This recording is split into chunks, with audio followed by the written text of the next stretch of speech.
Sabi ni Anton, kukunin lang daw niya ang susi ng bago nating bahay bilang surprise sa akin. Wika ni Maya, boses na nababasag at halos maubusan ng hininga habang nakatitig sa magulong kwarto ng hotel.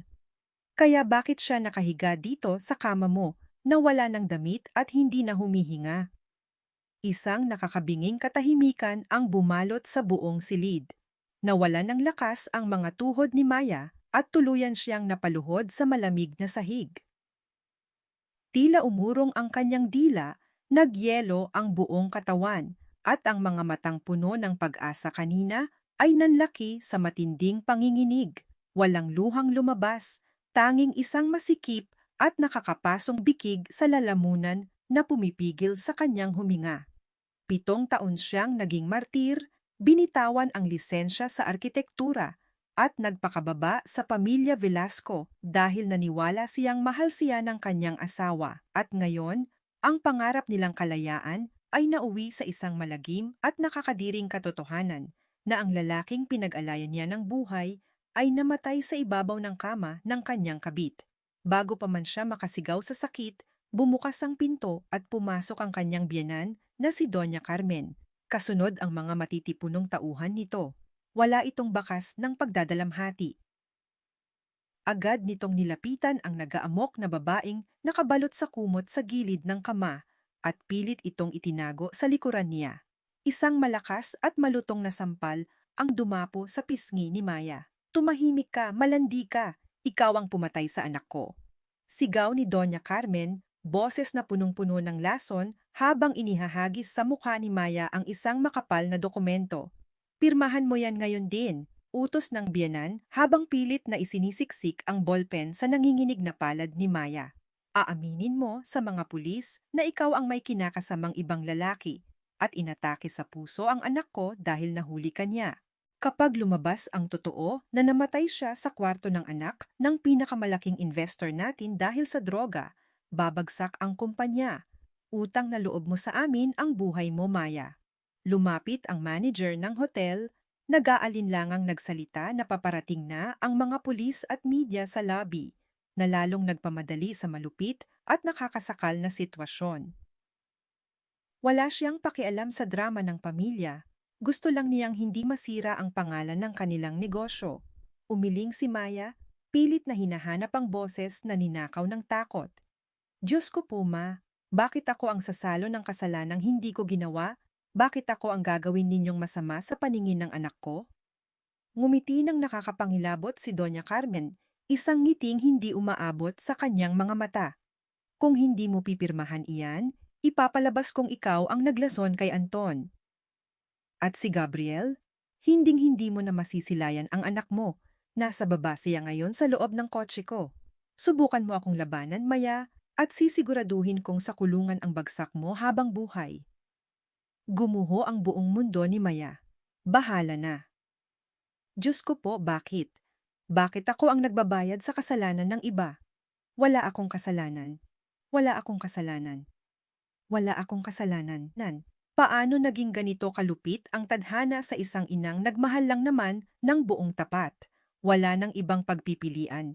Kinuyom ni Maya ang kanyang nanginginig na kamay at kinuha ang ballpen. Habang nag-uunahang pumatak ang mga maiinit na luha sa malamig na papel, nilagdaan niya ang sarili niyang kamatayan sa lipunan. Agad na hinablot ni Doña Carmen ang dokumento at walang awang ipinagtulakan si Maya palabas ng kwarto, tinaboy palayo na parang isang asong may sakit.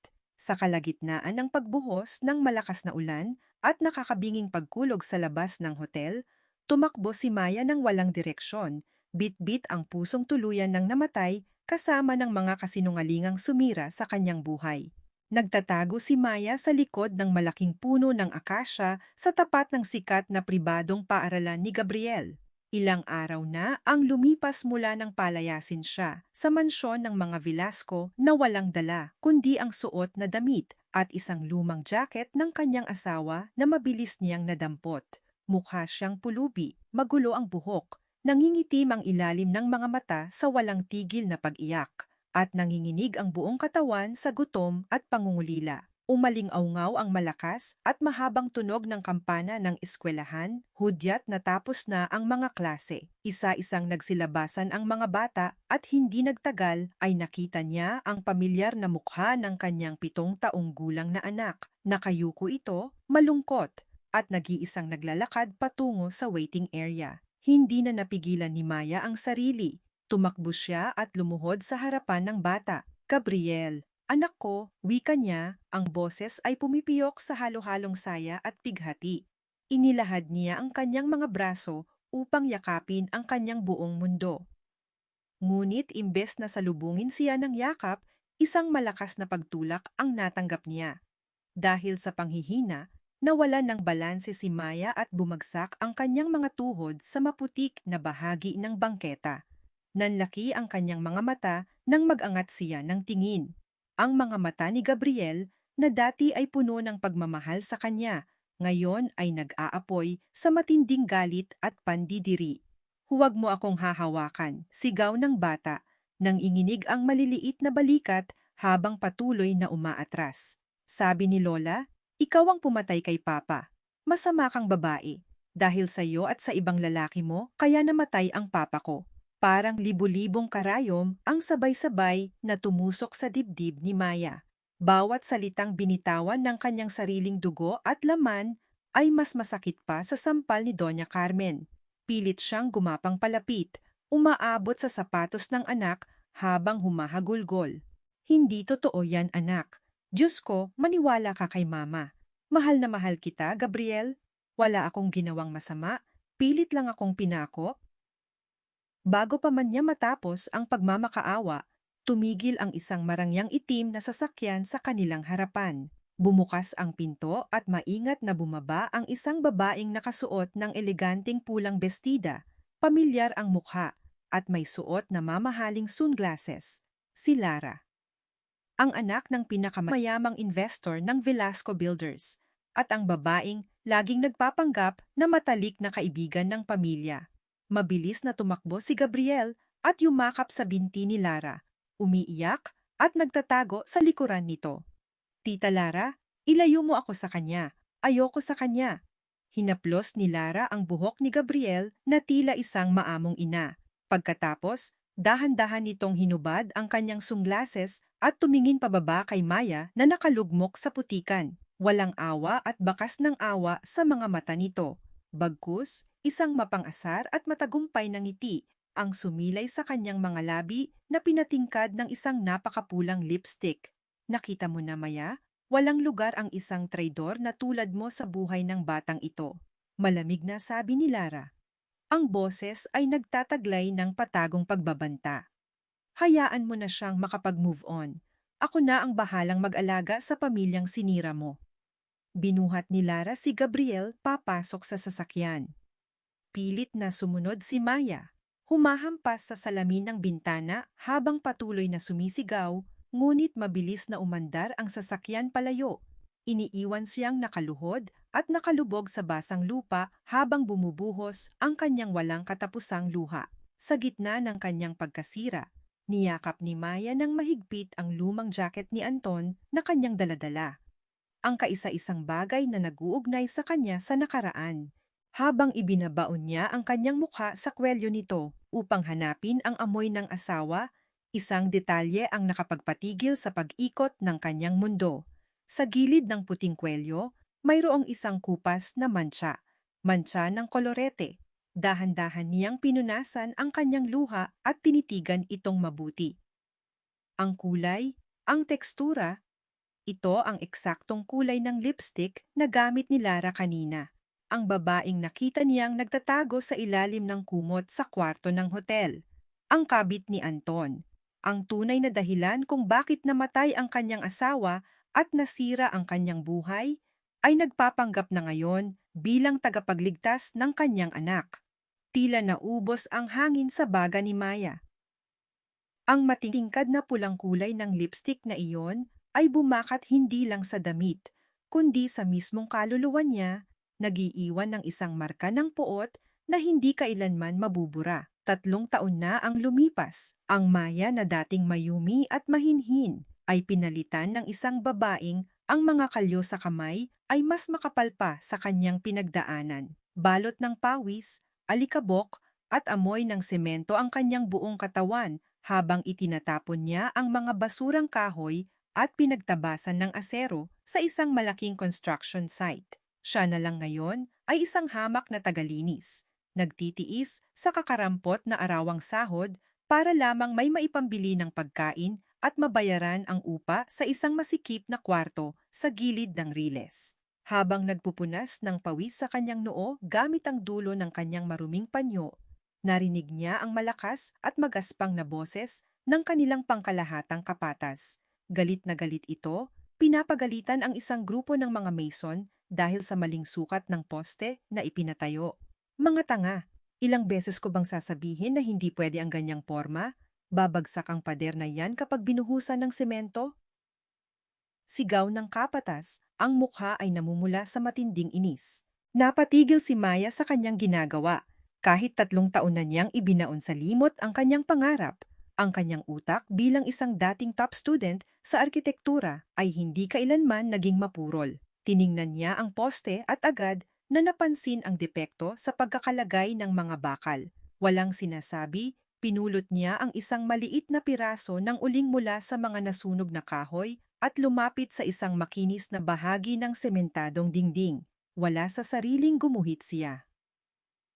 Ang kanyang kamay ay tila may sariling isip, mabilis na nagbalangkas ng tamang istruktura ng mga poste, naglalagay ng mga sukat at anggulo na magpapatibay sa pundasyon.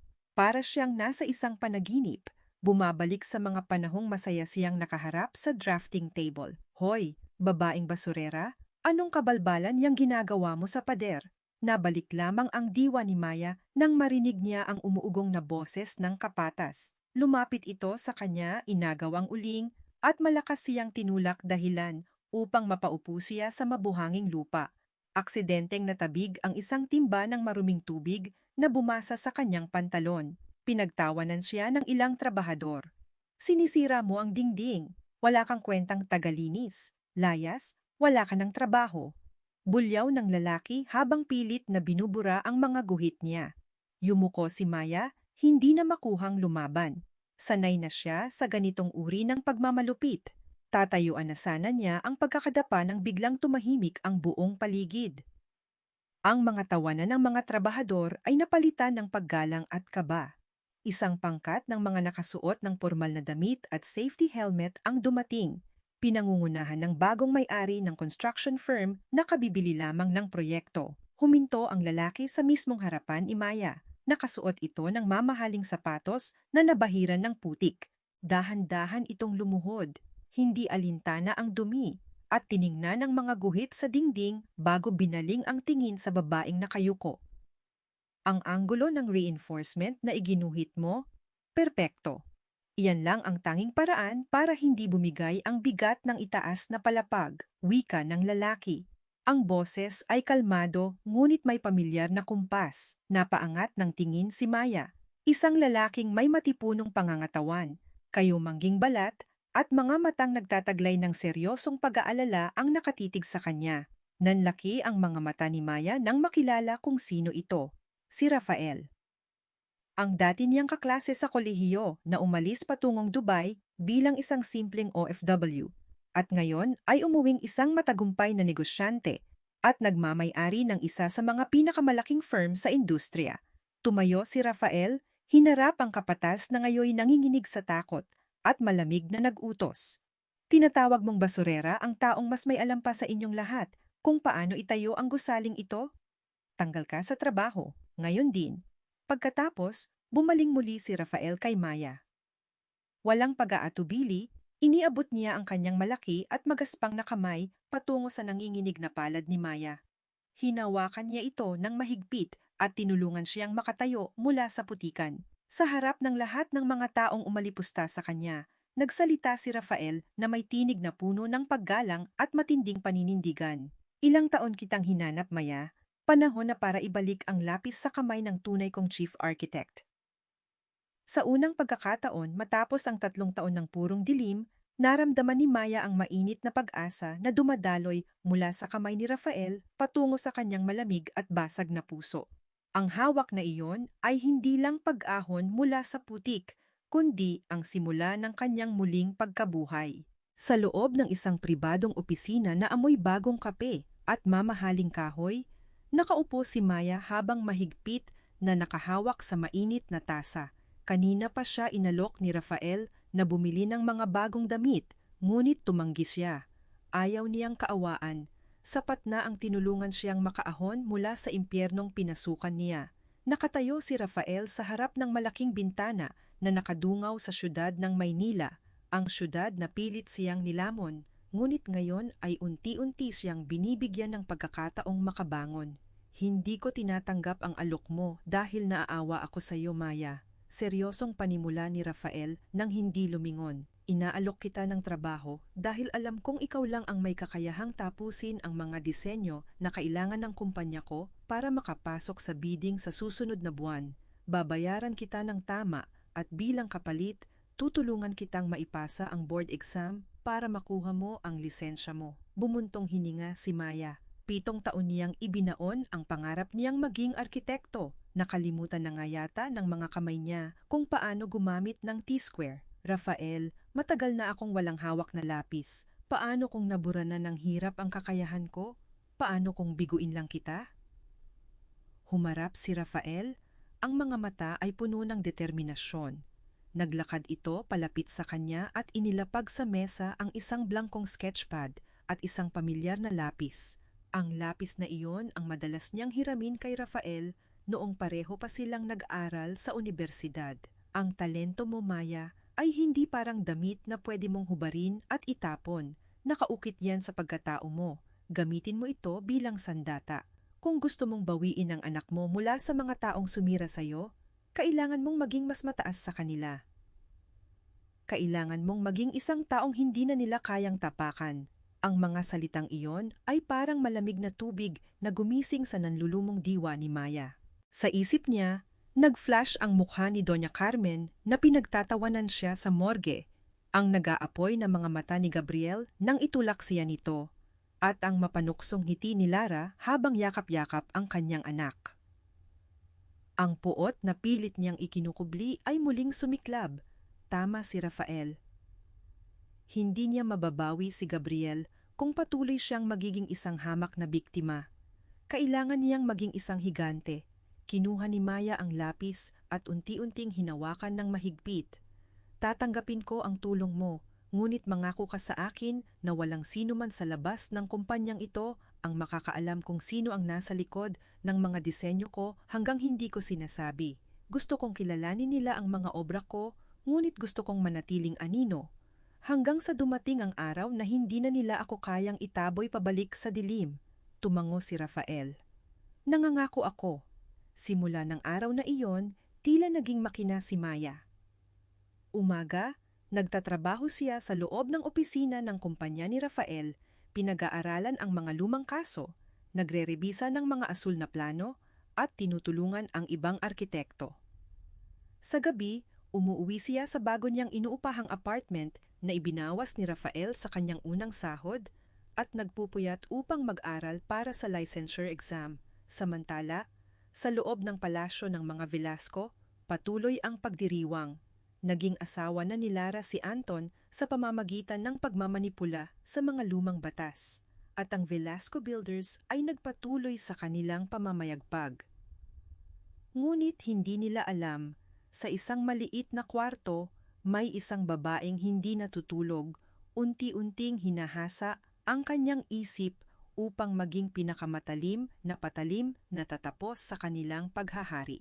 Isang madaling araw, matapos ang ilang buwan ng walang patid na sakripisyo, natapos ni Maya ang kanyang unang malaking disenyo. Isang modernong istruktura na nagtataglay ng tapang at elegansya. Isang disenyong siguradong wawasak sa alinmang ipapasok ng Velasco Builders. Pinagmasdan niya ang huling linya na iginuhit niya. Kasabay nito ay ang paglagda niya ng kanyang pangalan sa ibabang bahagi ng papel. Ngunit hindi Maya ang kanyang isinulat. Ang inilagay niya ay ang salitang bunga isang simbolo na ang kanyang mga pagdurusa ay nagbunga ng lakas. Tumingala siya sa bintana, tinitingnan ang pagsikat ng araw sa Maynila, habang isang malamig, mapanganib na ngiti ang sumilay sa kanyang mga labi. Ang tulis ng kanyang lapis ay handa ng sumugat. Lumipas ang 5 taon na tila isang mabilis na paglipat ng pahina ng libro. 8 taon na ang nakararaan simula nang itapon si Maya palabas ng morgue sa gabing iyon ng ulan at puot. Ang Maya na dati ay nakayuko, umiiyak sa putikan, ay isa na ngayong lisensyadong arkitekto. Ang lihim na hinyo sa likod ng magkakasunod na matagumpay na proyekto ng kumpanya ni Rafael na kilala sa industriya bilang ang misteryosang architect Bunga. Sa kabilang banda, si Gabriel ay 15 taong gulang na. Ang batang minsang naging mabait at masayahin ay naging isang rebeldeng binatilyo. Laging nasasangkot sa gulo, palaging nagmamaneho ng motorsiklo nang walang pakialam, at puno ng galit sa mundo. Ang mga kasinungalingan ng kanyang lola at madrastang si Lara ang naging lason na nagpatigas sa kanyang puso. Isang hapon, pumunta si Maya sa isang malawak na lupain sa labas ng syudad. Ito ang magiging lokasyon para sa Kujo Tihungjong, Project Dawn, ang pinakamalaking bidding war ng taon. Ito ang proyektong babago sa mukha ng industriya ng konstruksyon. At ito rin ang proyektong pilit na inaagaw ng Velasco Builders upang isalba ang kanilang kumpanya na unti-unti nang bumabagsak dahil sa maling pamamahala ni Lara. Nakasuot si Maya ng itim na slacks, puting blouse na tinakpan ng isang eleganting blazer, at isang malaking itim na sunglasses upang itago ang kanyang pagkakakilanlan mula sa sinumang maaaring makakilala sa kanya. Tahimik siyang naglalakad habang tinitingnan ang lupain nang may umaling-awngaw na matining at bingi na tunog ng gulong ng motorsiklo na dumudulas sa kalsada. Isang binatilyo ang nawalan ng kontrol sa kanyang motor matapos iwasan ang isang asong tumawid. Sa bilis ng pangyayari, bumagsak ang motor at ang bata ay tumilapon papunta sa direksyon ni Maya. Mabilis siyang kumilos, iniabot ang mga braso at napasalo sa binatilyo. Pareho silang bumagsak sa damuhan. Nanginig ang buong pagkatao ni Maya nang makita ang mukha ng batang kanyang sinapo. Kahit nakasuot ng helmet, kahit nagbago na ang hugis ng mukha at mas tumangkad, kilalang-kilala niya ang mga mata nito. Si Gabriel, ang anak na 8 taon niyang hindi nayakap. Inalis ni Gabriel ang kanyang helmet, hingal na hingal. Sorry po, miss. Hindi ko sinasadya." Hindi agad nakasagot si Maya. Gusto niyang tanggalin ang kanyang salamin. Gusto niyang umiyak at halikan ang mukha ng anak. Gusto niyang isigaw na siya ang ina nito. Ngunit kinagat niya ang kanyang ibabang labi, pinigilan ang emosyong nagbabadyang sumabog. Tumayo siya at tinulungang tumayo ang bata. Habang iniaabot niya ang kamay, napansin ni Gabriel ang pamilyar na init ng hawak na iyon.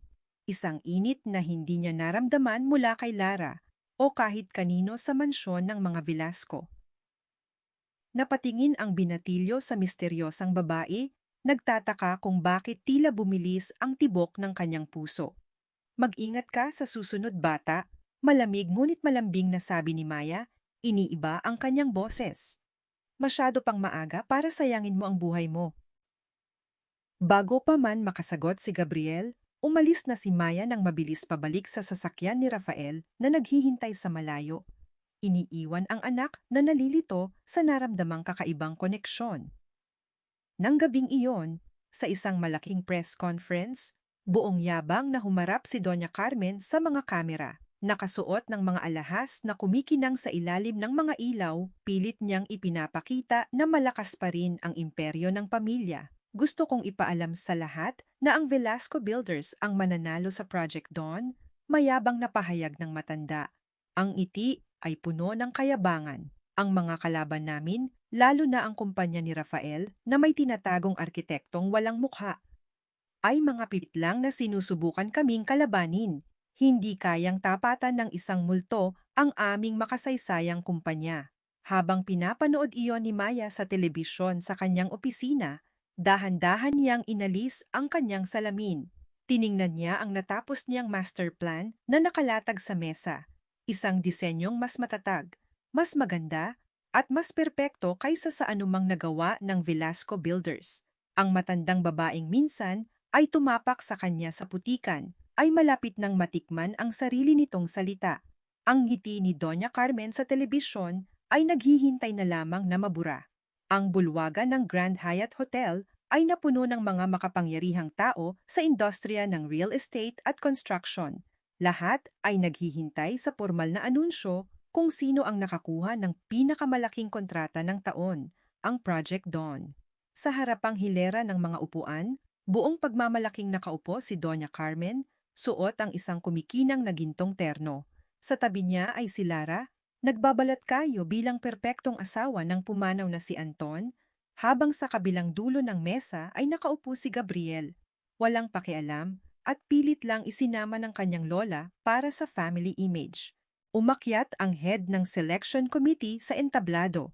Tahimik ang buong bulwagan habang binubuksan niya ang isang puting sobre. Matapos ang maingat na pagsusuri, natagpuan namin ang isang disenyo na hindi lamang nagpapakita ng makabagong teknolohiya, kundi nagpapahalaga sa katatagan at puso para sa mga susunod na henerasyon, wika ng opisyal.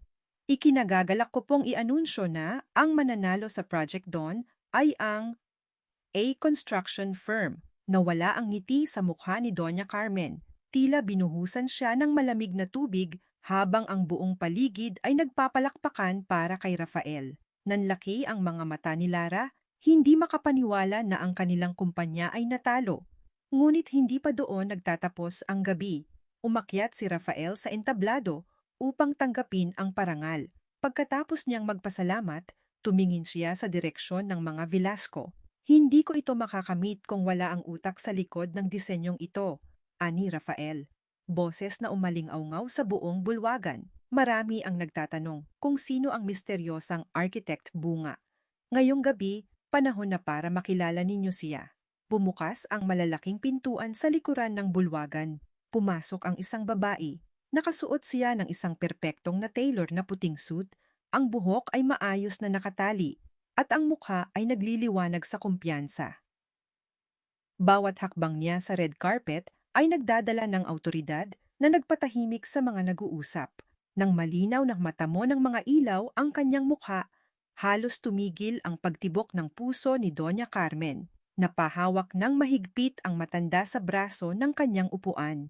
Hindi imposible, si Maya. Ang babaeng itinaboy niyang parang aso sa morgue. Ang babaeng sinira niya ang buhay. Ngayon, nakatayo ito sa entablado. Tinitingala ng lahat at itinuturing na pinakamagaling na arkitekto sa bansa. Bumaba si Maya mula sa entablado kasama si Rafael habang pinaliligiran sila ng mga reporter. Sinadya niyang maglakad patungo sa mesa ng mga Velasco. Bawat hakbang niya ay sumasalamin sa 8 taon ng pawis, luha at pait. Tumigil si Maya sa mismong harapan ni Doña Carmen. Tumingin siya sa nanginginig na matanda at pagkatapos ay kay Lara na namumutla at tila nakakita ng multo. Isang kalmado ngunit nakamamatay ng ngiti ang ibinigay ni Maya. Iniabot niya ang kanyang kamay upang makipagkamay. Magandang gabi, Doña Carmen, sabi ni Maya. Ang boses ay sapat lang ang lakas upang marinig ng mga nasa paligid. Ang proyektong ito, isipin niyo na lang bilang tubo para sa mga taong ipinatago ko sa inyo ang anak ko. Nanginginig na pilit iniiwas ni Doña Carmen ang kanyang tingin. Sa sobrang pagkataranta, nabitawan ni Lara ang hawak niyang kopita ng wine. Bumagsak ito sa marmol na sahig at nabasag sa napakaraming piraso, lumilikha ng tunog na tila nagbabadya ng pagkawasak ng kanilang pamilya. Ang pulang likido ay kumalat na parang dugo sa maputing sahig. Sa kalagitnaan ng tensyon, napatingin si Maya sa dulo ng mesa. Nakatayo roon si Gabriel, ang 15 taong gulang niyang anak. Nakatitig ang binatilyo kay Maya. Ang misteryosang babaeng nagligtas sa kanya sa aksidente ay walang iba kundi ang inang itinuro sa kanya na dapat niyang kamuhian habang buhay. Sa mga mata ng bata, ang mundo na nakagisnan niya ay unti-unting nababasag, kasing gulo ng basag na baso sa sahig. Natapos ang gabi ng anunsyo na may dalang takot sa pamilya Velasco. Paggising ni Maya kinaumagahan, Nakatanggap siya ng balita mula kay Rafael. Ginamit ni Doña Carmen ang kanyang mga natitirang koneksyon sa politika at mga lihim na pabor upang harangin ang pagpapadala ng mga materyales na kailangan nila para sa Project Dawn. Pilit nitong ginigipit ang kumpanya ni Rafael upang ipakita na kaya pa rin nilang durugin si Maya. Ngunit imbes na matakot, kalmado lamang na ininom ni Maya ang kanyang kape. May mas mahalaga siyang kailangang asikasuhin. Kagabi, matapos ang kanyang paglantad, nakatanggap siya ng isang hindi inaasahang tawag mula sa isang ospital.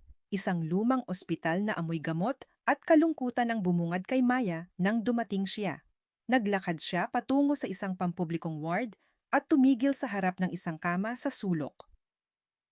Nakahiga roon ang isang matandang babae, payat na payat at walang tigil sa pag-ubo.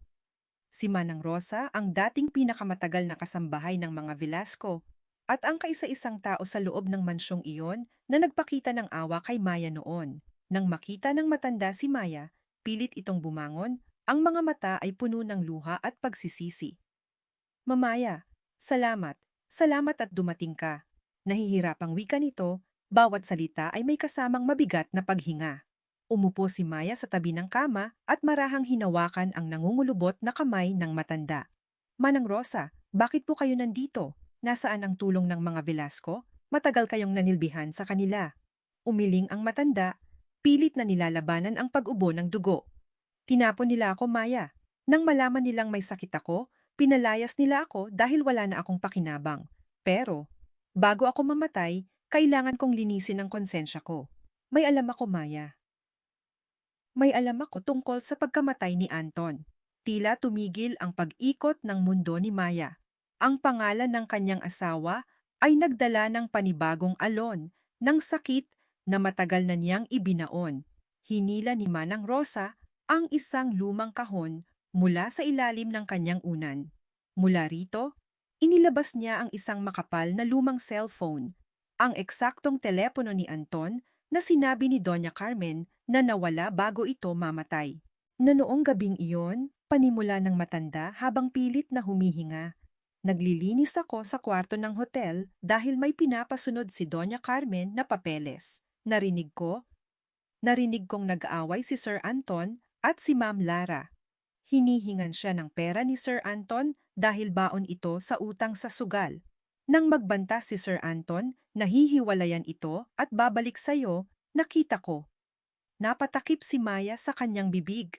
Ang puso ay kumakabog ng napakabilis. Nakita ko kung paano pinilit painumin ni Lara si Sir Anton ng maraming tableta ng droga. Pupinatay niya si Anton, Maya. Nang malaman ni Doña Carmen, binayaran nila ang doktor at pulis para ibahin ang death certificate. Ipinasa nila sa'yo ang sisi para maprotektahan si Lara dahil kailangan nila ang pera ng pamilya nito. Inabot ni Manang Rosa ang cellphone kay Maya. Ang mga daliri ng matanda ay nanginginig. Aandyan ang ebidensya. Nakuha kong itago yung bago nila linisin ang kwarto. May voice record dyan na nakuha ni Anton bago siya tuluyang malagutan ng hininga. Sa nanginginig na mga kamay, binuksan ni Maya ang telepono. Hanap niya ang nasabing file. Nang i-play niya ito, umaling-awngaw ang isang pamilyar at nakakikilabot na pag-uusap. Lara, tama na. Mamasyadong madami ito, hindi ko kaya. Boses ni Anton, nagmamakaawa at nahihirapang huminga. Inumin mo yan kung gusto mong makalimot. Walang babalik kay Maya. Sa akin ka lang. Sigaw ni Lara puno ng kabaliwan. Pagkatapos, narinig ang malakas na pagbagsak at ang tuluyang pagkawala ng paghinga ni Anton. Bumuhos ang luha sa mga mata ni Maya. Walang salita ang makakapaglarawan sa sakit na naramdaman niya. Akala niya ay simpleng pagtataksil lang ang ginawa sa kanya, ngunit hindi. Kinulong siya sa isang impyerno ng kasinungalingan habang ang tunay na demonyo ay namumuhay sa karangyaan kasama ang kanyang anak. Ang labanan ay hindi na para lang sa karapatan ng isang ina. Ito ay naging paghahanap na ng hustisya para sa isang pagpatay. Hindi agad inilabas ni Maya ang ebidensya sa pulisya. Alam niyang ang pera at impluensya ng pamilya Velasco ay sapat upang baliktarin ang batas. Kung magiging padalos-dalos siya, kailangan niyang wasakin sila mula sa loob. Kailangan niyang durugin ang kanilang pag-iisip bago niya tuluyang gibain ang kanilang imperyo. Sa loob ng malapalasyong tahanan ng mga Velasco, nag-aalmusal si Lara habang pinapanood sa telebisyon ang pagtaas ng halaga ng stock ng kumpanya ni Rafael. Ang inis niya ay unti-unting lumalamon sa kanyang kalmado. Biglang pumasok ang isa sa kanilang mga kasambahay na may dalang isang maliit na itim na kahon, nakabalot sa isang pulang laso. Maam Lara, may nag-iwan po nito sa gate kaninang madaling araw. Walang pangalan kung kanino galing, wika ng kasambahay. Kinuha ni Lara ang kahon at binuksan ito. Nang makita niya ang nilalaman, tila nahugot ang buong hininga niya. Nabitawan niya ang kahon, dahilan upang kumalat ang laman nito sa ibabaw ng hapagkainan. Nakatitig siya sa isang lumang panyo na may burda ng inisyal na AV, panyo ni Anton na naiwan sa hotel noong gabing iyon. Kasama nito ay isang kopya ng tunay na medical report mula sa doktor bago ito nabayaran, na nagpapakita ng labis na dosis ng droga sa dugo ni Anton. At sa ibabaw ng mga ito, isang maliit na piraso ng papel na may sulat kamay gamit ang eksaktong kulay ng pulang lipstick na ginamit ni Lara. Hindi natutulog ang mga kaluluwang pinatay mo. Nagsimulang manginig ang buong katawan ni Lara. Para siyang baliw na sumigaw at pinagahagis ang mga pinggan at baso mula sa mesa. Ang tunog ng mga nababasag na kagamitan ay umalingaw-ngaw sa buong bahay. Nagpagising kay Doña Carmen na mabilis na bumaba mula sa ikalawang palapag. Ano bang nangyayari sa iyo, Lara? Nababaliw ka na ba?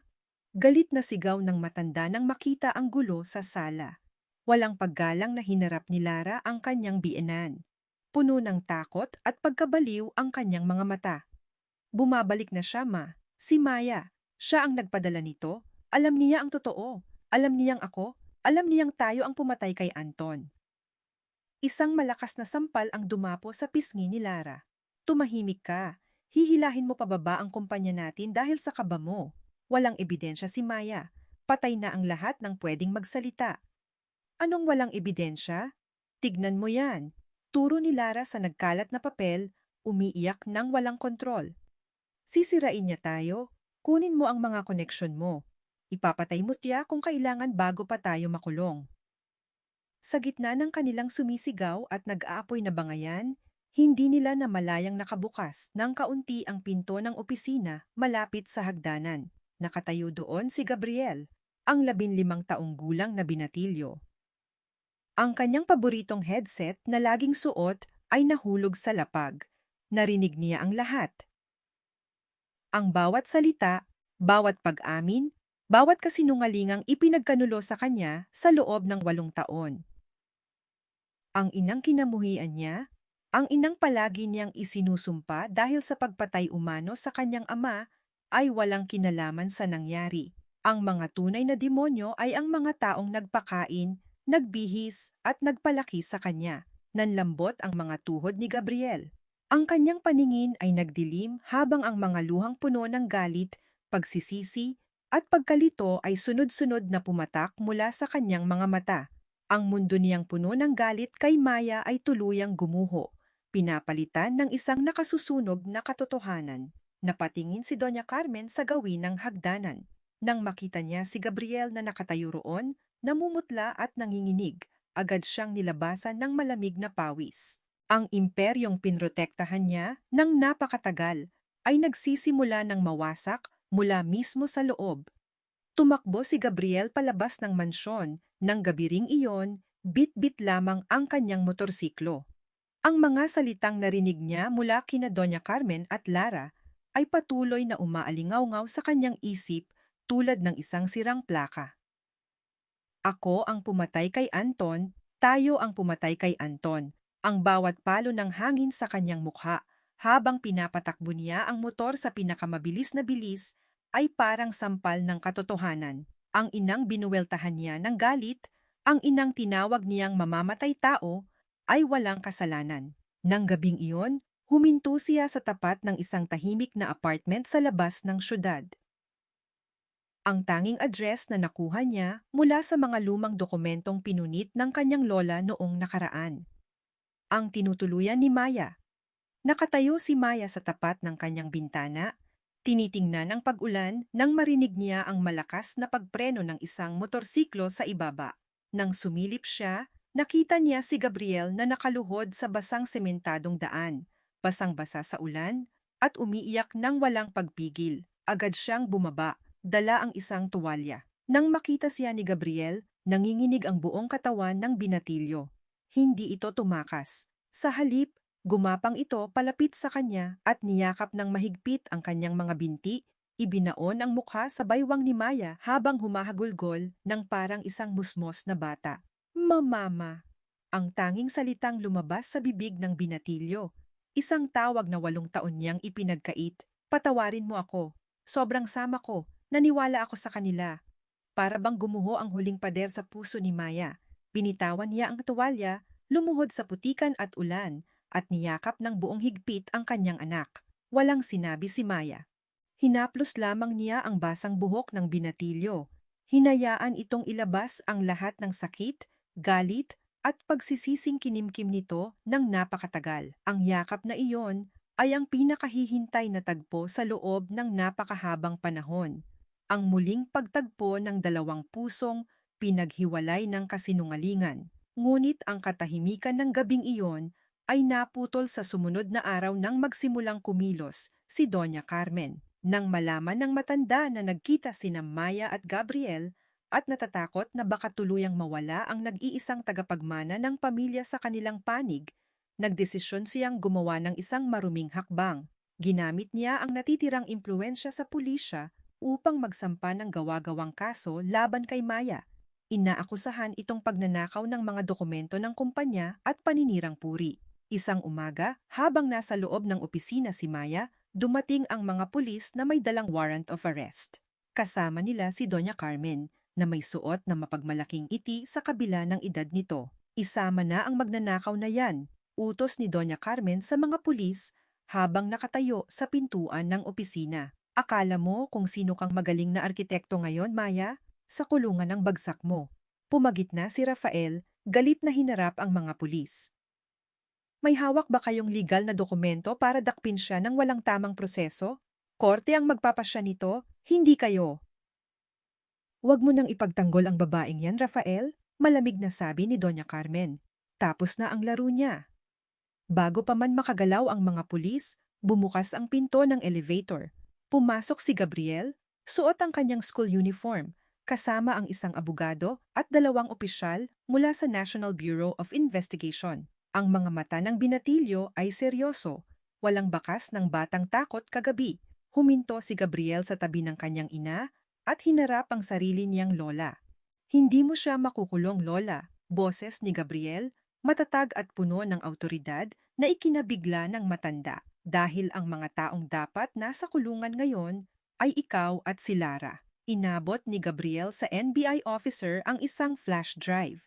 Naglalaman po iyon ng mga ebidensya ng pag-atake sa pamilya, pagpapatalsik sa akin sa tamang kustodiya gamit ang peke papeles, at ang voice record ng pagpatay kay tatay na itinago nila.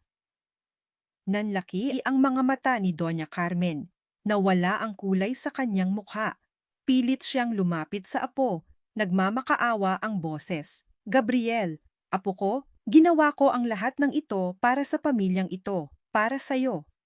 Hindi ako pamilya ng isang mamamatay tao. Malamig na sagot ni Gabriel nang hindi man lang tinapunan ng tingin ang lola. Inilabas ng mga opisyal ang warrant, ngunit hindi para kay Maya, kundi para sa pag-aresto kay Doña Carmen sa salang obstruction of justice at pagtakip sa kasong pagpatay. Habang inilalayo ng mga pulis ang matanda, pilit itong sumisigaw at nanunumpa. Ngunit ang imperyong itinayo nito sa loob ng ilang dekada ay tuluyan ng gumuho sa harap ng sarili nitong kasinungalingan. Naging mabilis ang mga pangunahing kaganapan pagkatapos maaresto si Doña Carmen. Ang balita tungkol sa pag-aresto sa matriarka ng Velasco Builders ay sumabog sa mga balita at pahayagan sa buong bansa. Ngunit habang nakakulong ang matanda, Ang kanyang manugang at kasabwat na si Lara ay nanatili sa mansyon, baliw sa takot at desperasyon. Nang malaman ni Lara na hawak na ng NBI ang buong ebidensya at ang voice recording ng pagpatay kay Anton, nawalan na siya ng katinuan. Alam niyang wala na siyang ligtas. Ang pera, ang pangalan, at ang kapangyarihan ng kanyang pamilya ay hindi na kayang bilhin ang batas. Isang madaling araw, habang ang buong mansyon ay tahimik, dahan-dahang naglakad si Lara patungo sa garage.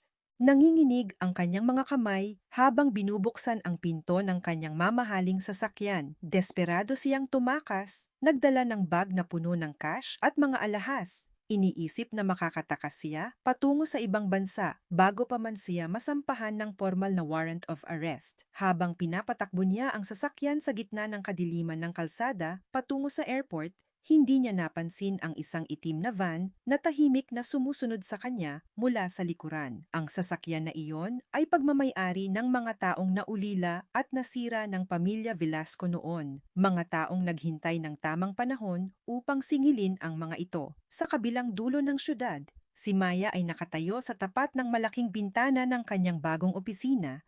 Tinitingnan ang mga bituin. Kasama niya si Rafael, na tahimik na nag-abot sa kanya ng isang tasa ng mainit na tsaa. Natanggap ko ang tawag mula sa NBI, mahinang sabi ni Rafael. Tumakas si Lara sa mansyon sakay ng kotse niya. Mukhang sinusubukan niyang magtago sa airport.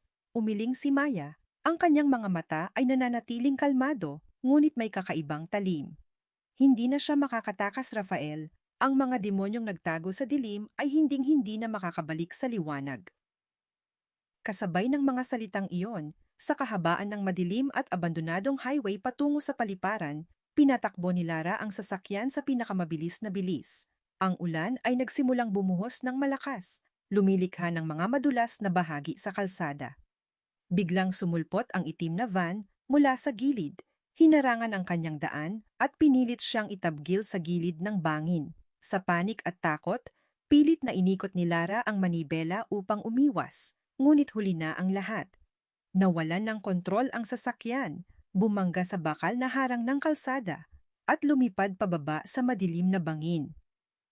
Ang malakas na tunog ng pagbagsak ay umaling-awngaw sa gitna ng ulan. Ang buhay ng babaeng minsan ay umalipusta kay Maya. Ang babaeng pumatay kay Anton at nagbenta ng kanyang konsensya para sa kayamanan ay nagwakas sa isang madilim at malamig na bangin. Kinaumagahan, natagpuan ng mga awtoridad ang durog na sasakyan at ang wala ng buhay na katawan ni Lara. Walang nakakaalam kung aksidente ba ito o gawa ng tadhana, ngunit para sa mga taong nasira ng kanyang kasinungalingan, ito ay simula ng katahimikan. Nang marinig ni Maya ang balita, hindi siya natuwa o tumalon sa tuwa. Wala siyang naramdaman kundi isang malalim na paghinga ng kahalagahan. Ang hustisya ay hindi na kailangang pilitin. Ito ay kusa ng dumating sa mga taong lumabag sa batas ng tao at ng Diyos. Bumalik si Maya sa bahay ng hapon na iyon. Pagbukas niya ng pinto, nakita niya si Gabriel na nagluluto sa maliit na kusina. Pilit na ginagawa ang paborito niyang ulam. Nang marinig ng binatilyo ang pagbukas ng pinto, lumingon ito at ngumiti ng may kaunting hiya. Ma, medyo nasunog ko ng konti ang sibuyas. Pero subukan mo pa rin ha, nahihiyang sabi ni Gabriel. Ngumiti si Maya, isang tunay, malaya, at buong ngiti na matagal na niyang hindi na ipakita sa mundo. Lumapit siya, niyakap ang anak mula sa likod, at ipinatong ang kanyang ulo sa balikat nito. Kahit sunog pa yan, anak, kakainin ko. Bulong ni Maya, habang ang mga luha ng tuluyang kapayapaan ay pumatak sa wakas mula sa kanyang mga mata. Ang digmaan ay itapos na. Ang ina ay nakabalik na sa tahanan ng kanyang anak, matapos ang unos na sumira at muling bumuo sa kanilang mundo. Natagpuan ni Maya at ng kanyang anak ang katahimikan na matagal nilang pinangarap. Ang mga kaso laban kay Doña Carmen ay nagbunga ng habambuhay na pagkakakulong, habang ang mga labi ng Velasco Builders ay tuluyang binili at pinamahalaan ng kumpanya ni Rafael. Ang malaking gusali na minsan ay naging simbolo ng pagmamataas ng pamilya Velasco ay muling itinayo sa ilalim ng disenyong ginawa ni Maya. Ang proyektong nagdala sa kanya sa tugatog ng tagumpay, hindi na bilang isang anino, kundi bilang isang ganap at iginagalang na pangalan sa industriya. Ngunit higit sa lahat ng mga parangal at tagumpay, ang pinakamahalagang arkitektura na binuo ni Maya ay ang pundasyon ng kanyang relasyon kay Gabriel. Ang dating rebeldeng binatilyo ay isa na ngayong masipag na estudyante, madalas na tumatambay sa opisina ng kanyang ina upang mag-aral ng engineering. Pinapangarap na balang araw ay makasama ito sa pagtatayo ng mga makabagong gusali. Isang hapon, habang naglalakad sila sa gilid ng bagong parke na idinisenyo ni Maya malapit sa Manila Bay, dahan-dahang hinawakan ni Gabriel ang kamay ng kanyang ina. "Ma, salamat ha," mahinang wika ng binatilyo habang pinapanood ang paglubog ng araw na nagiiwan ng kulay kahil at ginto sa kalangitan. "Salamat dahil hindi ka sumuko sa akin, kahit noong panahong galit na galit ako sa'yo." Huminto si Maya sa paglakad, hinaaplos ang pisngi ng anak at ngumiti ng may luha sa mga mata. Walang ina na sumusuko sa anak niya, Gabriel. Ang pagmamahal ng isang ina ay hindi nasusukat sa dami ng sakit na naranasan, kundi sa tatag ng yakap kapag sa wakas ay nagkasama na kayo. Nagpalitan sila ng ngiti, habang ang marahang simoy ng hangin ay nagdala ng sariwang simula. Ang madilim na gabi ng ulan, ang malamig na sahig ng morgue, at ang mahabang taon ng pagdurusa ay tuluyan ng naging nakaraan. Ang natira na lamang ay ang kinabukasan, matatag, maliwanag, at nakatayo sa sarili nitong mga paa. Minsan, ang pinakamasakit na bahagi ng buhay ay hindi ang pag-ulan ng mga pagsubok, kundi ang pag-iisa habang binabagtas mo ang bawat patak nito. Mga mahal kong tagapakinig, alam ko na marami sa inyo ang kasalukuyang nagdadala ng mabigat na krus. Mga taong nagmamahal ng tapat, ngunit sinuklian ng pagtataksil. Mga inang nagpapakasakit para sa mga anak, ngunit pinagbintangan at tinalikuran. Habang isinusulat ko ang kwentong ito na hango sa mga totoong sugat ng buhay mula sa isang ina na nagngangalang Maya, 35 taong gulang, kasalukuyang nagtatrabaho bilang isang simpleng manggagawa sa probinsya ng Laguna, nais kong ipaalala sa inyo ang isang bagay. Ang katotohanan ay parang araw.